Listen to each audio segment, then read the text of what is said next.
Hello out there today, sports fans. Welcome to our podcast today. This is Eric Johnson, the brand. And this is Aaron Thigpen, the source. All right, it's a Friday, guys. We got a subject, I don't know. We're just kind of bouncing things around, and this might be a little odd one, so some of you guys might tune out early. I won't be offended. But we're going to go with, it's called The Power of No. Yeah. And we're actually going to talk about both the way no is spelled both ways. So we're going to talk about N-O, and we're going to talk about K-N-O. And first, I want to start with the N-O, okay? And the reason why I was thinking about this is, I've talked with a few clients in the past few weeks, and we've got programs going, and I love the enthusiasm, and but everyone wants to do everything, so it's kind of like that. Parents, I want you to be able to step back and say no to some of these things. In other words, no to playing year round, no to let's have my son pitch an extra inning, or pitching 3 games this weekend, no to, adding another day, a 6th day of training, all of these things. I just want people to kind of sometimes just stop back and say no, because more is not always better. And I know we're kind of in this mentality that you got to grind, you got to work, and you do, but with that, you also have to work smart. And so just because something's offered, I just want people to be able to step back and sometimes say no. And it doesn't mean that that thing is bad. It just means that maybe it's not the right time and place for you at this point. Do you understand what I'm saying, EJ? Because what happens is, you get caught up in saying yes to all of these things, and sometimes you find yourself in trouble. Sometimes it results in an injury. Sometimes it results in, burnout. Sometimes it ends up being a total waste of time and resources.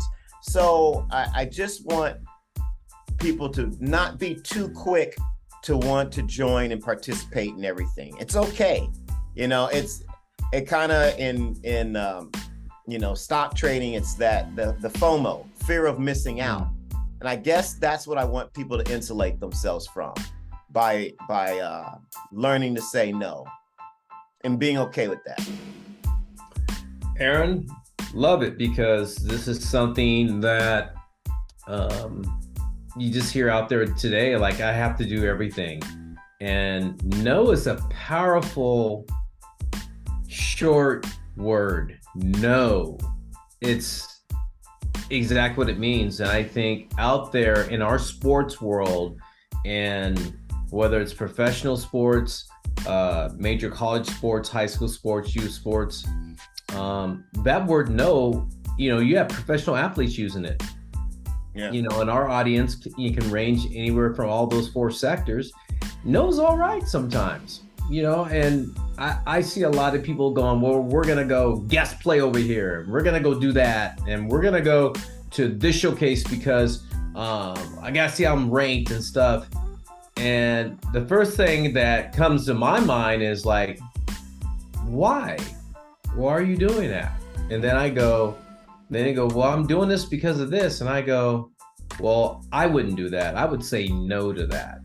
And what are you in a hurry for? Like, is something going to change this quickly where you have to go to this? If it's a senior in high school and they have to go to a showcase where they're 2 of their schools they want to go to, I'm not saying no to that. I'm going, right? That makes sense. But I think a lot of this stuff is just eyewash. I call it eyewash. A lot of it is eyewash these days. Know what you're getting from, like, for instance, let me just give you an eyewash scenario here. I know over the next, today's the 30th, so over the next 10 days, Aaron, colleges for baseball can only go out the next 10 days to go watch athletes. So what about all these tournaments that are going on for this thing and this showcase and this thing? I'm sorry, but no college coaches are going out to that stuff. So say no to it. So understand, I think within that no, understand the lay of the land and the environment you're in before you really say yes, and don't be afraid to say no. Yeah. That's how I kind of think of that NO, Aaron. Right, right. Well, I think that no gives you the opportunity to be strategic, because it puts a pause on that whole merry-go-round that sometimes you can get caught on of doing all of these things. And that by saying no, that might just give you enough time to reflect, redirect where you want to go, and reset, for what you want to do. So I think it can be a good thing. I found that the case in my own athletic career, whereas, at first you want to race every week and you want right. But sometimes, and this is one of the things I learned from one of my coaches, is sometimes if you take that one step backwards or saying no, you can take 2 steps forward, because it just gives that mind, it gives the body a chance to reset. And it gives you a chance to strategize, because you're not caught up in the whirlwind of, I got to do this, I got to do that, everyone's doing this, the FOMO, fear, missing out. So I like that.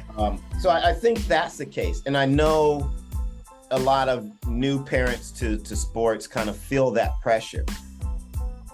And again, I always say, if you have reservations about something, go back to your North Star. And, for most of you, North Star should be, how does this move me along on the course that I have for my kid?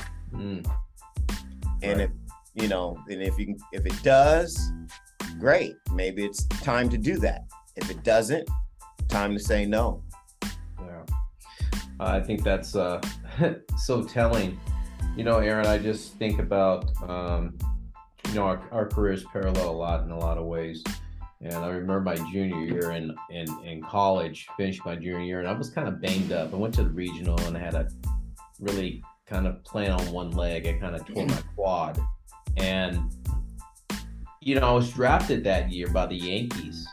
And the Yankees were pressuring me to sign. And they go, we're going to give you this money in this round because we want you that bad. And I wasn't healthy. I couldn't have played that summer or anything. And I told them, I said, I can't play. And, that was a career decision I made to get healthy. And I said, no, I'm not going to sign. I'm not going to play. I'm not going to play baseball at all for 3 months. I'm going to rest up, heal up my leg and rehab my leg to get it stronger. Best thing I ever did, because I never had a quad injury again. And it healed up properly. But, at that time, it was a lot of money. It's a lot of money. And I was like, what am I going to do? And I just said, I just pulled the plug out of myself, had my own decision. I was 20 years old. And I just said, you know what? This doesn't feel right. No, I'm not going. You can give me $10,000-$20,000 more than you on top of what you want to give me. I'm not going to do it. Right. And I didn't. And that was back in, that was 1986. Crazy. No, it's good. Yeah. Athletes have to be empowered to say that, to feel like they can say that. And again, it's not, believe me, you're talking to one of the biggest contrarians you're ever going to meet. So it's not to be flippant about saying no to everything, but right. I really am big on athletes empowering themselves and not giving their power away. And the first thing, and this obviously segues into something else, but the first thing I want an athlete to be able to do is to feel comfortable saying no. But your no should also be founded on some solid thinking, logical right. thinking. Not, no, I don't want to do that because, that's going to hurt when I run up that hill 8 times. But, you can give me an initial no, but I'm going to ask you why. Well, coach, maybe my knee is bothering me today. I can't run that hill. Maybe, my foot is bothering me. Right. No, I don't understand why would we be doing hills. Well, then that sparks the conversation. Well, we're doing hills to develop some leg strength, endurance, or whatever the case may be. So it can open a window, if you want it to more conversation, more communication that only results in you getting more information, or at least there's clarity between the two parties. So I think empowering athletes feeling that they can say no is a big step in the relationship they can establish with the coaches that they have, so it becomes a more respected and more intelligent relationship. Right. That makes a lot of sense, Aaron. I like that. Now, no, KNOW, obviously short for knowledge. Yes. And, of course, that's pretty inherent to me. Hey, the power of no in terms of knowledge. You have to have knowledge. And, I have a saying, great athletes turn information into knowledge, because there's lots of information out there. You can get on the web, you can read books, but it's what you do with that information and converting it to useful knowledge that you then use in your sport performance is what makes the great athletes. And you might want to call it sport IQ or training IQ, or whatever the case may be.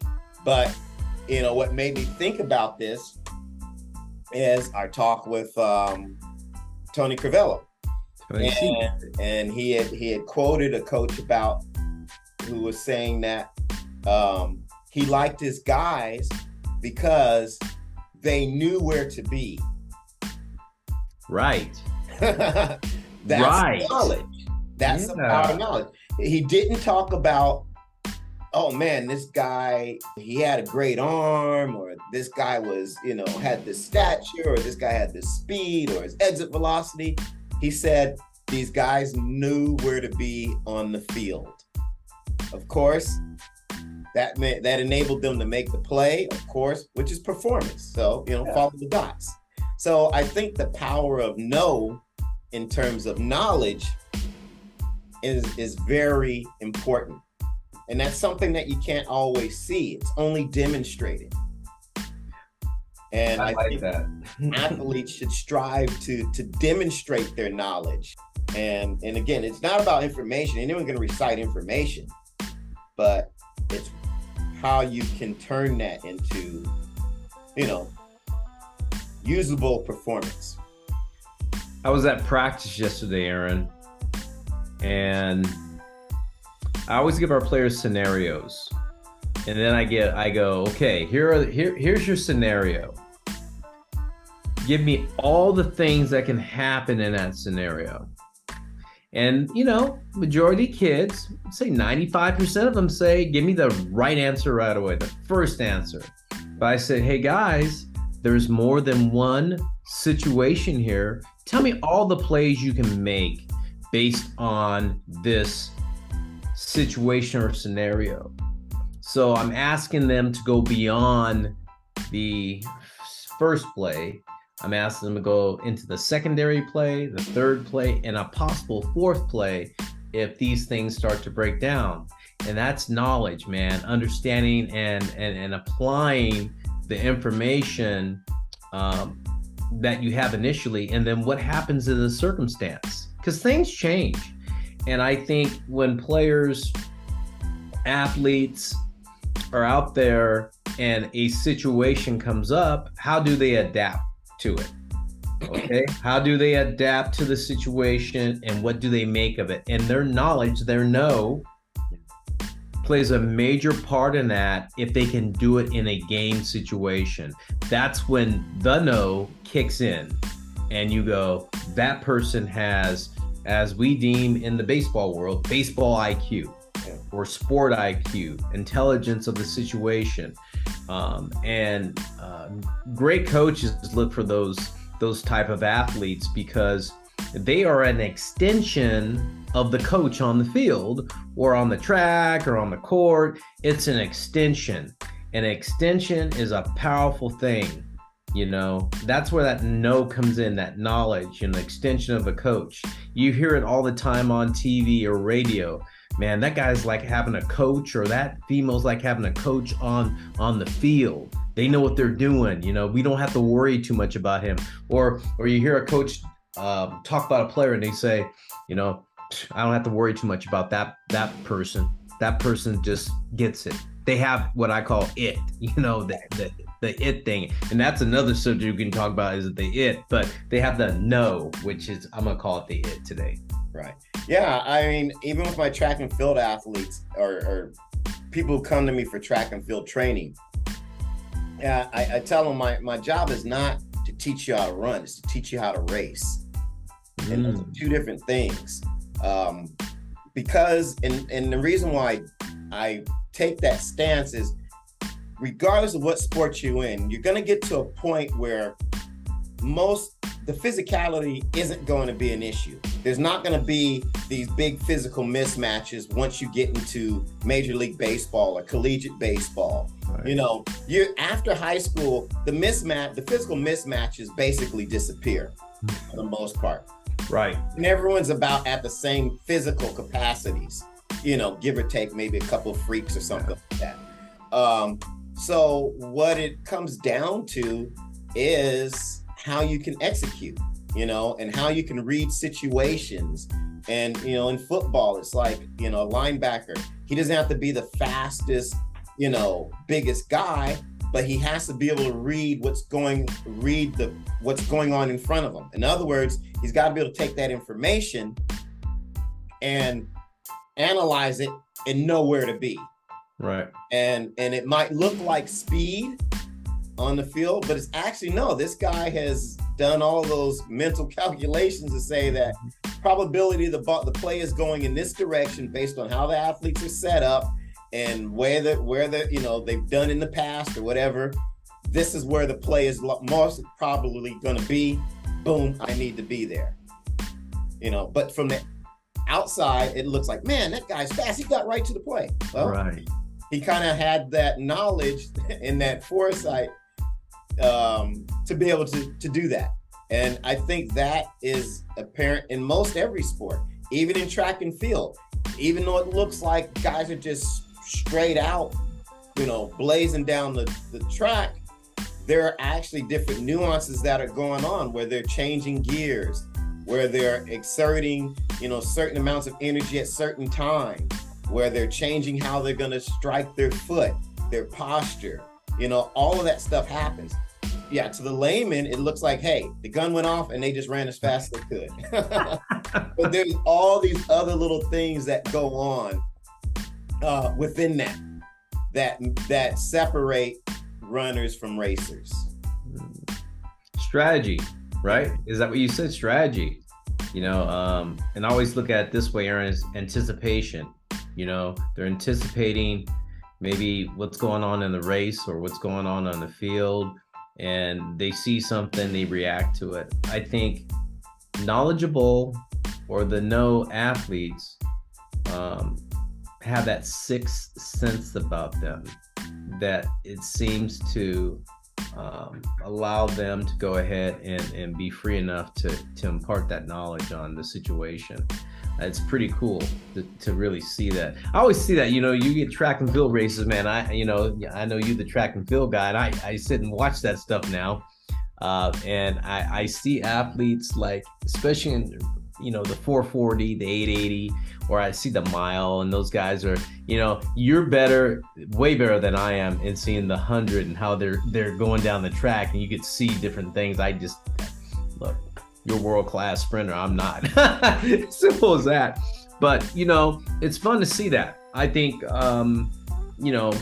parents, if you're out there, and all you players out there, listen to our podcast, The Brand and the Source, man, just understand the know. both sides of it. But understand KNOW, the knowledge you need to have to be a next, I always call it next level athlete. It doesn't matter what your skill level is. You're trying to get to that next level. And if you're going to ante up and be next level athlete, understand the no. Couldn't have said it better, man. The power of no. Like I said, kind of a quirky off subject, but we gave it a shot. It's fun today, man. A different take, Aaron. A different take today. Yeah. Good. Well, thanks for joining us today on our podcast. We got a lot of things coming up, man. Hit us up on all our social media outlets and everything like that. You know, this is the brand, Eric Johnson. And this is the source, Aaron Thigpen. We'll see you.